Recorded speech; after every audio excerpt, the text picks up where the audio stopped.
Hi, this is Ed Larner of Off the Hook Taxidermy. We're going to do a video today on fish taxidermy. I'm going to show you some areas in fish taxidermy that you really need to pay attention. We're going to talk about fin placement. We're going to talk about the head. We're going to talk about where the fins actually lay. We're going to talk about reference. We're going to talk about color. We're going to talk about shrinkage. So let's get started. Fish taxidermy, it's one of my favorite areas of taxidermy. The reason being is because there's so many fish that you can preserve, and they are a challenge. So in my opinion, fish taxidermy is probably the hardest. So let's get started. Fish. The most important thing that you need to get in your mind is get you a good reference book. Go to Bass Pro Shop. Go look at live fish. Watch what they're doing. Watch what that fish is doing. Where does his fins lay? How those muscles work. And if you study your fish and you put the effort in, your fish are going to get much better. So let's talk briefly about a fish. I'm going to go through the fins. What they actually do when they're in a fish tank. This is a hybrid bass that my son caught. Pretty good sized fish. You know, I go to a lot of taxidermy shows throughout the year, but this year with the pandemic I haven't been able to. But I see a lot of great fish mounted, but a lot of areas that the taxidermist struggles with is fin placement. Let's talk about these pelvis fins. When a fish is resting, you can look at one in the aquarium. These pelvis fins sit close to his body. These are out just a little bit because he's swimming. These fins are close to the body. One thing I want you to get out of this video: a lot of people don't know. Fins sit in the center of their bodies. They don't sit on the sides. This anal fin here and this dorsal fin, all they are is like an udder.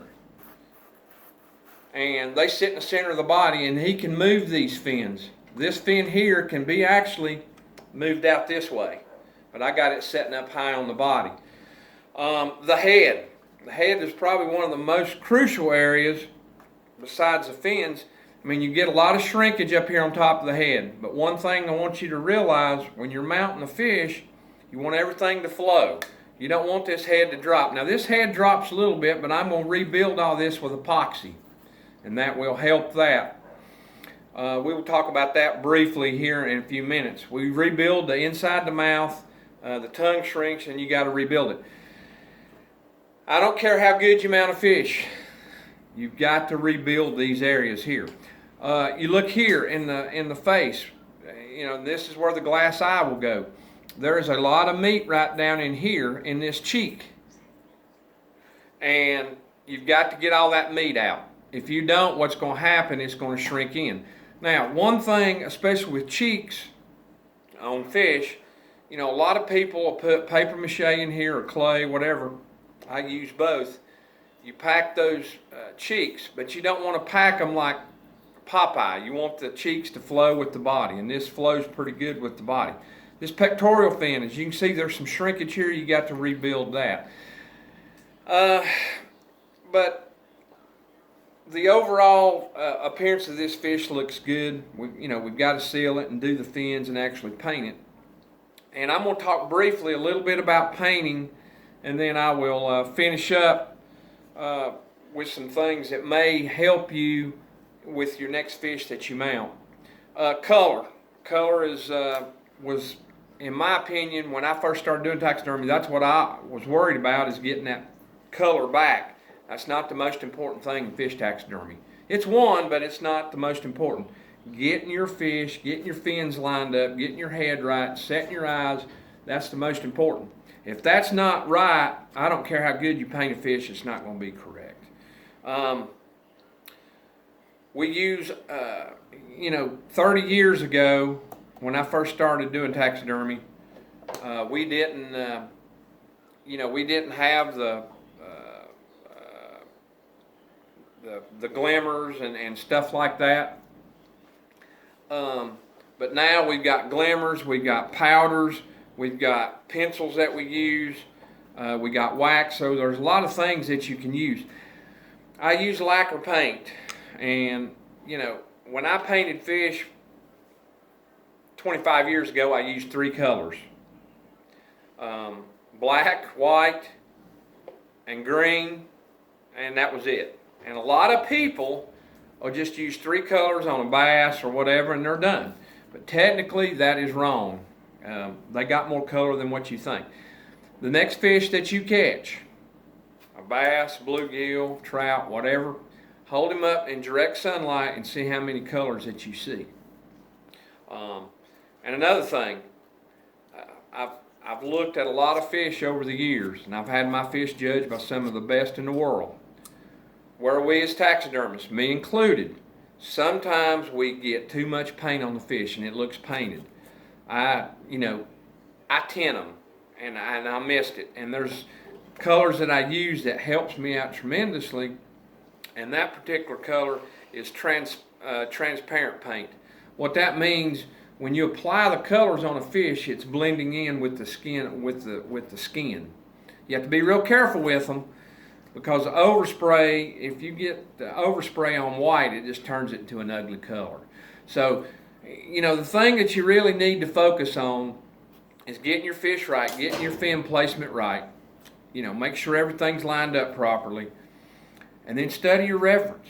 You know, you can go to the aquarium and actually watch those fish, what they do. Another thing I will say about largemouth bass and you know, people that mount them, if you actually study a bass in the water, you know, his pelvis fin, if he's in a relaxed position, those pelvis fins are real close to his body, and he's just sitting. What a lot of people do is they open their mouths up too wide, which technically is not wrong, but it's really not right. A fish does not swim around in water with his mouth wide open. They look more natural when you just barely open their mouth. Now, if they want it opened up, my customers want their mouth opened up where I'm putting my fist in, that's what I'm going to do. I'm going to please my customer. But if he's getting ready to eat a crankbait, he sucks that crankbait up, and you set the hook, that's when those gills flare open. You know, some people don't know that. Try to get this fish the way it was when it was in the water. Take a lot of pictures, and that's the most important. So, winding this down, you know, if you don't get anything out of this video, you know, make sure make sure your fins are in the center of the body. You're going to be good. You know, they don't sit up on the side. It's just going to be wrong. Study your reference. Study your reference. Study colors. I'm going to be doing a series of videos painting panfish, largemouth, and I hope you got something out of this video. I hope you got something out of it. A few little things, you know, that can go a long ways if you just work on it. Painting is probably the hardest, but that's what I enjoy doing the most, painting, but I like mounting them too. So pay attention to detail, pay attention to your reference. I don't care what you do in life. I don't care what you do in life. You can be a football player, you can be a baseball player, you got to work at your craft. So same thing with taxidermy. You know, there is an exception to the rule. There's people out there that can mount a fish and can paint, and it looks great. But to go to the next level, you know, you have got to practice. And I'm getting ready to wind this down. 2 individuals that I have a tremendous amount of respect for. I've had my fish judged by Terry White and Rick Crane, probably the 2 best fish taxidermists in the United States. They've judged my fish, and you know, what I'm trying to say is, if you're going to get in this profession, go to your state shows, go to the nationals, go to the world, have your work judged, and you will be a much better taxidermist. So, I hope you got something out of this video. So go out, catch you some fish, and have fun doing taxidermy. Until next time, have a great day on the water.